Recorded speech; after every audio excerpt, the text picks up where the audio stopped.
नमस्कार दोस्तों, स्वागत है एक बार फिर से आपका मेरे YouTube चैनल एसएससी प्रधान में। फ्रेंड, आज की इस वीडियो में भारतीय संविधान से रिलेटेड राष्ट्रपति और संसद से संबंधित ऐसे मोस्ट इंपोर्टेंट क्वेश्चंस कवर करने वाले हैं जो कि आपके एसएससी, रेलवे या सीईटी के एग्जाम के लिए काफी इंपॉर्टेंट है। फ्रेंड, यदि आप किसी भी एग्जाम की तैयारी कर रहे हैं जिसमें भारतीय संविधान से रिलेटेड क्वेश्चन पूछे जाने हैं तो उनके लिए मात्र एक वीडियो में आपकी तैयारी आसानी से हो सकती है। डिस्क्रिप्शन में फ्रेंड लिंक दिया गया है, वो वीडियो देखिए। उससे बाहर आपके किसी भी एग्जाम में भारतीय संविधान से रिलेटेड एक भी क्वेश्चन नहीं पूछा जाएगा। तो फ्रेंड, आज के इस वीडियो में 30 ऐसे मोस्ट इंपोर्टेंट क्वेश्चन है जो कि आपके लिए काफी फायदेमंद है। तो चलिए फ्रेंड, शुरू करते हैं अपना आज का वीडियो बिना टाइम वेस्ट किए। भारतीय संविधान में मूल कर्तव्यों को शामिल करने का विचार किस देश के संविधान से लिया गया है? इंपॉर्टेंट है फ्रेंड कि जो भारतीय संविधान में मूल कर्तव्यों को शामिल किया गया है वो किस देश के संविधान से लिया गया है। तो ऑप्शन देख के आपको मात्र 5 सेकंड में राइट आंसर चूज करना है।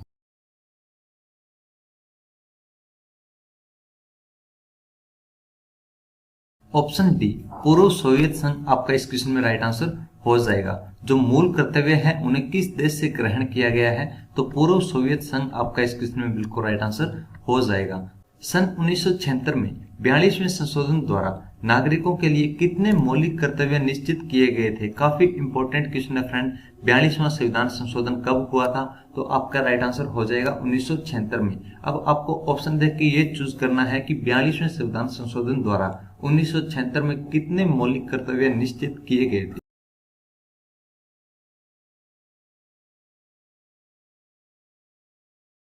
ऑप्शन बी 10 आपका इस क्वेश्चन में बिल्कुल राइट आंसर हो जाएगा। 42वें संविधान संशोधन कब हुआ था? 1976 में। उसके द्वारा नागरिकों के लिए 10 मौलिक कर्तव्य निश्चित किए गए थे। प्राकृतिक पर्यावरण का संरक्षण एवं सुधार कथन भारतीय संविधान के किस अनुच्छेद में वर्णित है? काफी इंपॉर्टेंट क्वेश्चन है फ्रेंड। प्राकृतिक पर्यावरण का संरक्षण और सुधार जो कथन है वो भारतीय संविधान के किस अनुच्छेद में है? तो ऑप्शन देख के आपको राइट आंसर चूज करना है।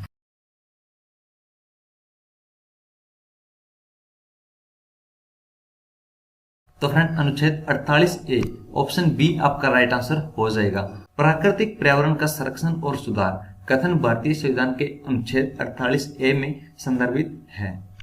भारत की संघीय व्यवस्थापिका को किस नाम से जाना जाता है? इंपॉर्टेंट है फ्रेंड, भारत की संघीय व्यवस्थापिका को किस नाम से जाना जाता है? तो ऑप्शन देख के आपको राइट आंसर चूज करना है।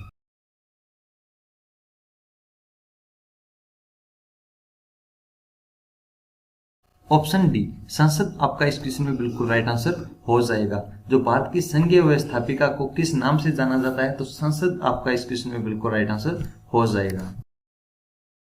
संसद के किस सदन को प्रतिनिधि सभा कहा जाता है? मोस्ट इंपोर्टेंट क्वेश्चन है फ्रेंड कि प्रतिनिधि सभा संसद के किस सदन को कहा जाता है? ऑप्शन देख के आपको राइट आंसर चूज करना है।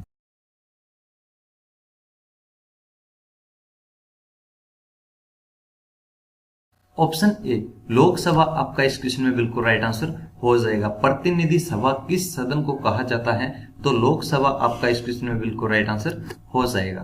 भारतीय संविधान के किस अनुच्छेद में कहा गया है कि संघ के लिए एक संसद होगी जो राष्ट्रपति और 2 सदनों से मिलकर बनेगी? मोस्ट इंपोर्टेंट क्वेश्चन है फ्रेंड कि जो संसद का जिक्र किया गया है वो किस अनुच्छेद में किया गया है? ऐसा कहा गया है कि भारतीय संघ के लिए एक संसद होगी जो कि राष्ट्रपति और 2 सदनों से मिलकर बनेगी। तो ऑप्शन बी, अनुच्छेद 79 आपका इस क्वेश्चन में बिल्कुल राइट आंसर हो जाएगा। अनुच्छेद 79 में संसद का जिक्र किया गया है कि एक भारतीय संघ के लिए एक संसद होगी जो कि किससे बनेगी? राष्ट्रपति और 2 सदनों से मिलकर बनेगी। किस अनुच्छेद में ये वर्णन किया गया? अनुच्छेद 79 आपका इस क्वेश्चन में बिल्कुल राइट आंसर हो जाएगा।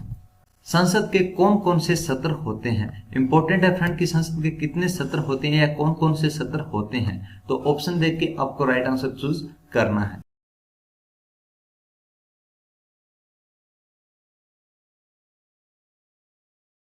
ऑप्शन डी, उपयुक्त सभी आपका इस क्वेश्चन में बिल्कुल राइट आंसर हो जाएगा। संसद के कितने सत्र होते हैं? तो एक बजट सत्र, मानसून सत्र और एक शीतकालीन सत्र, यानी उपयुक्त सभी आपका इस क्वेश्चन में बिल्कुल राइट आंसर हो जाएगा।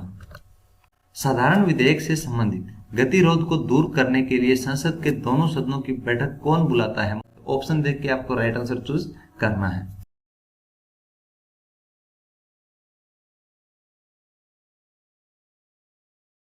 ऑप्शन ए राष्ट्रपति आपका इस क्वेश्चन में बिल्कुल राइट आंसर हो जाएगा। संसद के दोनों सदनों की संयुक्त बैठक कौन बुलाता है? तो ऑप्शन ए राष्ट्रपति आपका इस क्वेश्चन में सही जवाब होगा। संसद के दोनों सदनों के संयुक्त अधिवेशन की अध्यक्षता कौन करता है? मोस्ट इंपोर्टेंट क्वेश्चन है फ्रेंड कि दोनों सदनों को कौन बुलाता है, एक साथ संयुक्त बैठक कौन करता है? तो वो राष्ट्रपति करता है, लेकिन उसकी जो अध्यक्षता है, अध्यक्षता किसके द्वारा की जाती है? तो ऑप्शन देख के आपको राइट आंसर चूज करना है।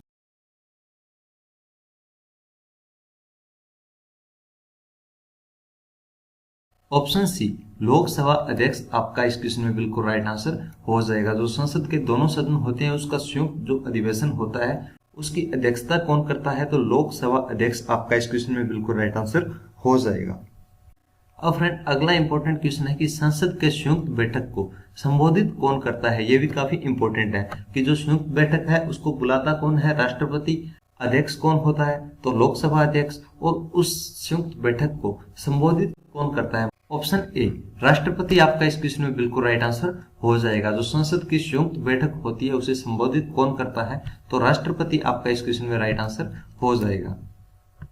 बिना सदन को सूचित किए कितने दिन अनुपस्थित रहने पर सदन के किसी सदस्य की सदस्यता समाप्त हो जाती है? इंपॉर्टेंट ये भी है फ्रेंड, तो ऑप्शन देख के आपको राइट आंसर चूज करना है।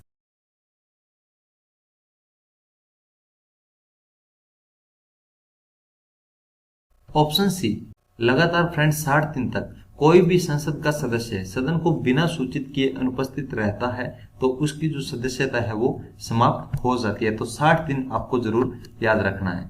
संसदीय प्रणाली वाली सरकार को अन्य किस नाम से जाना जाता है? इंपॉर्टेंट ये भी है फ्रेंड कि जो संसदीय प्रणाली वाली सरकार होती है उसे अन्य किस नाम से जाना जाता है? तो ऑप्शन देख के आपको राइट आंसर चूज करना है।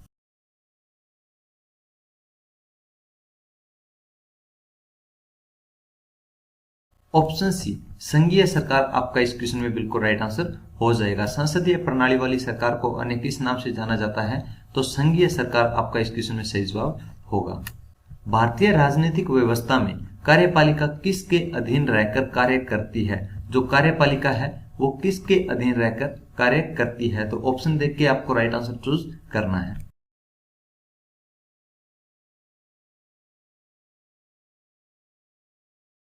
ऑप्शन ए न्यायपालिका आपका इस क्वेश्चन में बिल्कुल राइट आंसर हो जाएगा।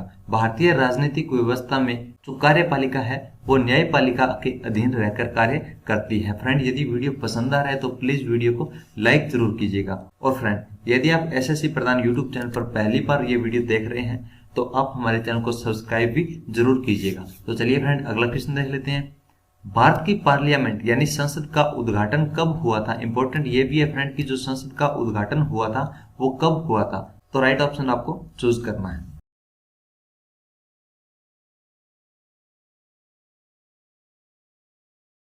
ऑप्शन बी वर्ष 1927 आपका इस क्वेश्चन में बिल्कुल राइट आंसर हो जाएगा। भारत की संसद यानी पार्लियामेंट का उद्घाटन कब हुआ था? तो वर्ष 1927 आपका इस क्वेश्चन में बिल्कुल राइट आंसर हो जाएगा। चलिए फ्रेंड अगला क्वेश्चन देख लेते हैं। संसद के किन सदस्यों को गैर सरकारी सदस्य कहा जाता है? ये भी इंपॉर्टेंट है फ्रेंड कि जो गैर सरकारी सदस्य कहा जाता है वो संसद के किन सदस्यों को कहा जाता है? तो ऑप्शन देख के आपको राइट आंसर चूज करना है।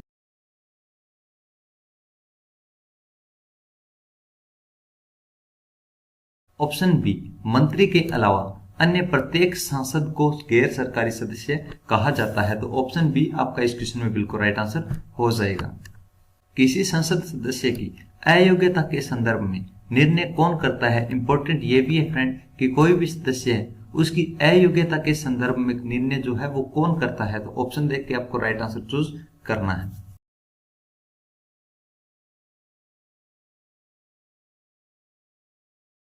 ऑप्शन सी राष्ट्रपति आपका इस क्वेश्चन में बिल्कुल राइट आंसर हो जाएगा। संसद में बैठे सदस्य की फ्रेंड अयोग्यता के संदर्भ में निर्णय कौन करता है? तो राष्ट्रपति आपका इस क्वेश्चन में बिल्कुल राइट आंसर हो जाएगा।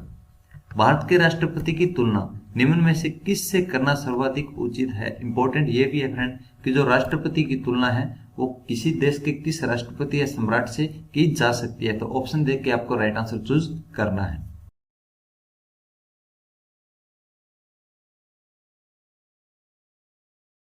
ऑप्शन सी ब्रिटेन के सम्राट से भारत के राष्ट्रपति की तुलना करना सबसे उचित है।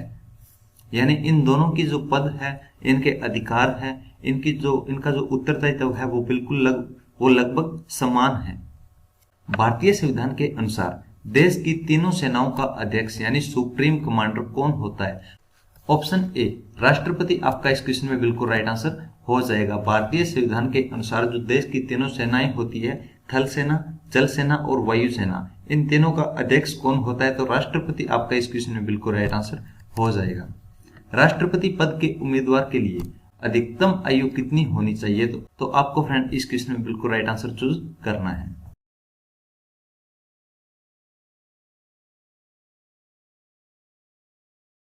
ऑप्शन डी कोई आयु सीमा नहीं होती। जो राष्ट्रपति का पद है उस उम्मीदवार के लिए अधिकतम आयु सीमा कितनी होती है? तो कोई भी अधिकतम आयु सीमा नहीं होती है। और फ्रेंड राष्ट्रपति के पद के लिए न्यूनतम आयु सीमा कितनी होती है? तो 35 आपका इस क्वेश्चन में बिल्कुल राइट आंसर हो जाएगा। कितनी कम उम्र का मतलब न्यूनतम उम्र कम से कम कितनी होनी चाहिए? तो 35 वर्ष होनी चाहिए। और अधिक कितनी हो सकती है? तो कोई भी सीमा नहीं है, कितनी भी उम्र अधिक हो सकती है, वो अनिवार्य होगा राष्ट्रपति के पद के उम्मीदवार के लिए। चलिए फ्रेंड आज के लिए बस इतना ही। फ्रेंड यदि वीडियो पसंद आया तो वीडियो को प्लीज लाइक कीजिएगा और चैनल पर यदि आप पहली बार विजिट किया है तो चैनल को सब्सक्राइब भी जरूर कीजिएगा। और हाँ फ्रेंड यदि भारतीय संविधान कंप्लीट करना चाहते हैं बाय ऑप्शन तो डिस्क्रिप्शन में लिंक दिया गया है, वो वीडियो जरूर देखिएगा ताकि आपके एग्जाम में 8 से 10 क्वेश्चन आसानी से पक्के हो जाएं। फ्रेंड इंडियन पॉलिटी यदि आप कवर करना चाहते हैं तो डेली अपलोड किए गए पार्ट जरूर देखें या फिर डायरेक्ट वो मात्र एक वीडियो देख लें, जिससे कि आपके भारतीय संविधान से रिलेटेड बाहर से कोई भी क्वेश्चन